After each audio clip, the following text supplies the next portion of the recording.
মতোই আজকের সকালটাও খুব ব্যস্ত জানো। একটুখানি সকালের কাজগুলো হাতে সেরেই চলে আসলাম আবারও সুযোগ করে তোমাদের সাথে একটুখানি সময় কাটাবো বলে। ছোট ছোট জীবনের এই মুহূর্তগুলো তোমাদের সাথে শেয়ার করি। আর এতে যে কী একটা রিফ্রেশমেন্ট হয় সেটা তোমরা হয়তো যারা ব্লগ করো তারা তো জানো। সকাল থেকে রাত্রি অবধি আমাদের সংসার জীবনের বেশিরভাগ সময়টা কিন্তু আমাদের রান্নাঘর বলো কিংবা আমাদের ঘর, এই জায়গাটাতেই এই দুটো জায়গাতেই কিন্তু কেটে যায়, তাই না? কিন্তু এছাড়াও যে আমাদের একটা নিজের জগৎ, নিজের রিফ্রেশমেন্ট, নিজের একটুখানি কোয়ালিটি টাইম স্পেন্ড করার মতন কিচ্ছু থাকে না জানো। কিন্তু এই যে ইউটিউব একটা এমন প্ল্যাটফর্ম, এখানে এসে জীবনের সমস্ত কিছু আমি খুঁজে পেয়েছি। আমার ভালো লাগা, আমার খারাপ লাগা, দুঃখ কষ্ট সমস্ত কিছু এভরিথিং। তো চলো আমি দিনাজপুর থেকে পায়েল। কেমন আছো তোমরা সকলে? আশা করি ভালো আছো, সুস্থ আছো। আজ আমি খাবো পান্তা আর এই যে সবজি, বরকে রুটি আর সাথে সবজি করে দিয়েছি, খেয়ে কিন্তু চলে গেছে। 9টার মতো বাজে, স্নান টান সেরে নিলাম। চলো এখন আমি কাপড়গুলোকে তালে মেরে দিই।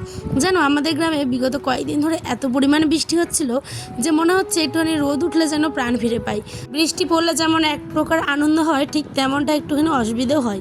ভেজা কাপড় চোপড়, সংসারের টুকিনাকি জিনিস যত কিছু ধোয়াধুয়ি থাকে বেশ একটুখানি জমে যায়। তো রোদ উঠেছে দেখো, অনেকগুলো কাপড়ই ধুয়েছি, আয়নের বাবার সমস্ত কাপড় চোপড়, একটা বেডশিট সমস্ত কিছু ধোয়ার পরে এই যে দেখছো ডাংটা, এই লাঠিটাকে একটুখানি আবার খাড়া করে দিতে হয়, নইলে প্রত্যেকের মাথায় আমার লেগে যায়।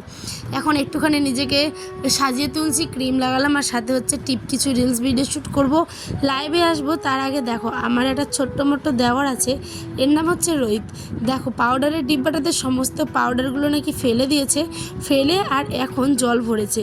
হয় না শৈশবকালের একটা অন্য রকমের মেন্টালিটি কাজ করে, যেটা আমাদের বড়জনের সাথে একদমই কিন্তু ম্যাচ না, তাই না? ওই ছোট্ট বাচ্চা, ওই একটা অন্য রকমের ওর মধ্যে আনন্দ আছে।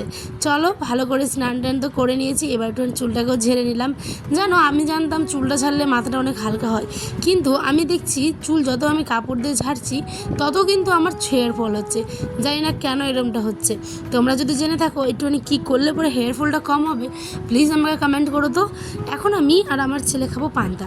ওই যে বললাম 3টে জাস্ট রুটি করেছি, সকালের রুটিনটা আজকে তোমাদের সাথে একদমই শেয়ার করতে পারিনি, কারণ এত পরিমাণে আমাদের এখানে গরম আর সাথে হচ্ছে সকালে ব্যস্ততা, সব মিলিয়ে একটা অন্যরকমের মেন্টালিটি কাজ করে, যেটা আমি আর সকালবেলা ইচ্ছে করে ভিডিওটা করতে পারিনি, তখন লাইভে ছিলাম।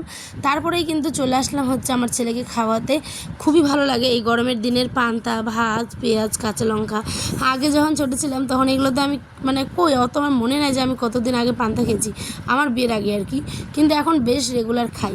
চাল কুমড়ো তুলতে গিয়ে ভূতের ভয়। এইদিকে দেখো দুপুরবেলা এখন আমি চাল কুমড়ো আর কি, দেখো কি সুন্দর মিষ্টি কুমড়ো ধরেছে, মিষ্টি কুমড়ো ডাবাগুলো কি সুন্দর। আর এইদিকে ভ্যাপসা গরম, এই রোদ্রও তো এই বৃষ্টি, এরম একটা ওয়েদার, ঠিক আছে। আর এইখানে দেখো চাল কুমড়োটা আছে।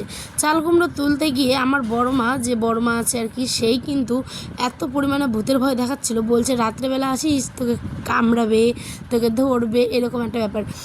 আগেকার যুগের মানুষেরা যখন ছোট্ট ছোট্ট বাচ্চা যদি কেউ হতো বা নষ্ট হয়ে যেত, তো সেই ক্ষেত্রে না আমাদের এই যে বাড়ি দেখছো তার পাশেই কিন্তু খবর দেওয়া হতো।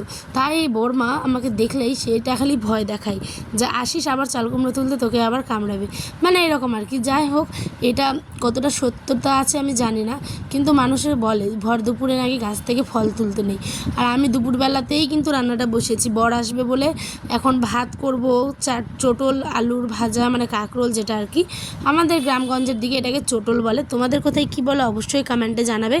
আমি তো ঘেমে পুরো স্নান হয়ে গেছি, লাইভ শেষ করলাম, রিলস শ্যুট করলাম, এডিট করলাম, তারপরে এখন আবার রান্না বসাচ্ছি। রান্না করার পরে সারাদিন যে আরও কত কাজ। আজকে তো আমি একদিনের ভিডিওটা 2 পার্টে দিব, এটা পার্ট 1, পার্ট 2টা আমি আগামীকাল দিব আর কি। তো চলো এখানে চোটলগুলোকে কেটে নিচ্ছি ভালো করে। এগুলো কাটতে না বিরক্ত লাগে আমার, কিন্তু কি করব, বড়মশাই যখন এনেছে ফেলে তো দিতে পারি না, টাকার জিনিস, তাই না? আর এইখানে দেখো আমার ভাত কিন্তু প্রায় হয়ে এসেছে। এবার আমি চোটল আর আলুটাকে ভাজা করে নেব। জানো আমাদের এই সংসারের গল্প বা গৃহিণীর গল্প, রান্নাবান্না, কাজ বাজ, সংসারের একটা অন্য রকমের দিন, প্রত্যেকটা দিনই নতুন, তাই না? আজ এটা তো কাল সেটা। আর এই জিনিসগুলো কিন্তু তোমাদের সাথে শেয়ার করি, বিশ্বাস করবে না তোমরা এতটা ভালোবাসা দাও, সত্যি বলছি, অনেক অনেক অনেক তোমাদের মন থেকে ভালোবাসা। এখন বাজে 1:30টার মতো, ছেলেকে স্নান করে দেবো। ছেলে বারবার বলছে মাম্মা আমি স্নান করব, এত পরিমাণ ওকে গরম লেগেছিলো। স্নান করিয়ে দিলাম, ঘর ঝাড় দিলাম, বিছানা গুছালাম, কাপড়গুলো যেগুলো শুকিয়ে গেছিলো সেগুলো আবার তুলে আনলাম। এনে নিয়ে এদিকে জিরে, আদা, শুকনো লঙ্কা আর সাথে ছিল একটুখানি পেঁয়াজ দিয়ে ভালো করে মশলা কষে, এটাকে বলে খাটা, মানে টক। চাল কুমড়োর টক আমি করলাম আজকে দুপুরে। তো এরকম করে সিদ্ধ করে নিলাম প্রেশারে একসাথে মশলা টশলা দিয়েই। তারপরে একটুখানি মুসুর ডাল তোমরা যদি চাইলে দিতেই পারো, না চাইলে না দিতে পারো। তোমরা কার এলাকায় কী আমি তো জানি না, কিন্তু আমাদের এখানে দেয়। দিয়ে নিয়ে তারপরে এই যে রসুন থেতো করে সেটা ভেজে তেলের মধ্যে ওটাকে ছকে নেয়, তাহলে না অনেকটা টেস্ট হয়। আর যেটা টক সেখানে তোমরা যদি, মানে এটা তো টকই করছি কিন্তু এখানে আমি এক্সট্রা মুসুর ডাল দিয়েছি, তোমরা চাইলে এটা বাদ দিতে পারো।